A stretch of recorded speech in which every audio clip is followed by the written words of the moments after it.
সাতক্ষীরায় তরমুজ বিক্রির হিড়িক, 50 টাকা কেজি জানালেন ব্যবসায়ীরা। বিস্তারিত আব্দুল ওয়াহাবের পাঠানো তথ্য ও ভিডিও চিত্রে। মাহে রমজান মাসে সাতক্ষীরাতে আমদানি করা হচ্ছে তরমুজ, আর এসব আনা হচ্ছে বরিশাল ও কুয়াকাটা থেকে।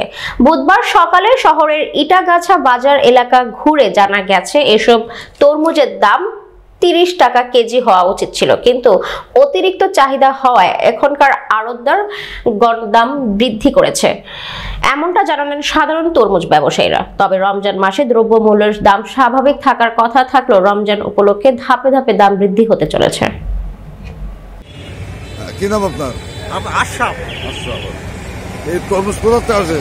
কুয়াকাটা আছে, বরিশাল আছে। কুয়াকাটাতে আছে। আচ্ছা, কত করে বিক্রি হচ্ছে? 50 টাকা কেজি। কত এর আগে কি দাম কম ছিল? না, একই দাম চলছে। একই দাম। রমজানের দিনে কি দাম বৃদ্ধি পেয়েছে এমন কিছু আশা করেন নাকি? স্বাভাবিক আছে।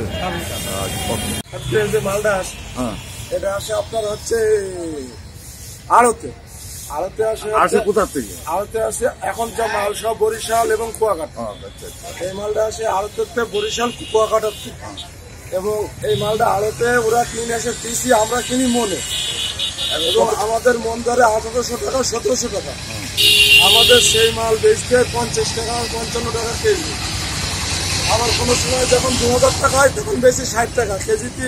প্রতি মনে 400 টাকা লাভ রাখা হয়, 300 টাকা। এবং মাল কেজি বেচা লাগে, প্রতিটা মাল আপনার খাতা লাগে। যদি লাল হয় ব্যাপারী নেয়, আর যদি না হয় পাখিতে যদি পছন্দ নয় যারা খুচরো মাল কেনে 1 পিস 2 পিস, নাহলে এই মালটা রেখে দেওয়া হয়। এই জন্য তো এই জন্য কাঁচা মালে আমাদের তেমন এসে বেশি লাভ নেই, কোন রকম জীবন। রমজান মাসে কি মালের দাম বৃদ্ধি হয়েছে নাকি? আরে এই মালটা এখন উঠালাবার হয়েছে, এখন রমজান হিসাবে মালের চাহিদা বেশি, এখন ব্যাপারী বেড়ে গেছে আপনার।